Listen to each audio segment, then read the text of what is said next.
ঘড়িতে তখন 11টা 10। সকালবেলা ঘুম থেকে উঠে বরমশাই সোজা চলে এসেছে রান্নাঘরে। বউ যদি বরের ওপরে কোনো কারণে রাগ করে কথা বলা বন্ধ করে, সেই রাগ ভাঙানোর জন্য আমার বর কত কি যে করে।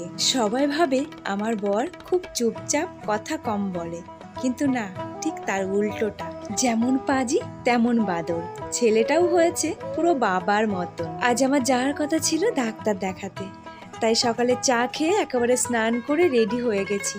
কিন্তু এ কি, বাইরে তো বৃষ্টি কমছে না। আর এই দেখো, হনুমানগুলো এই বৃষ্টির মধ্যে এখনো ঘুরে বেড়াচ্ছে। বৃষ্টি কমতে কমতে বিকাল হয়ে গেল, কিন্তু এখন তো আর ডাক্তার দেখানো যাবে না।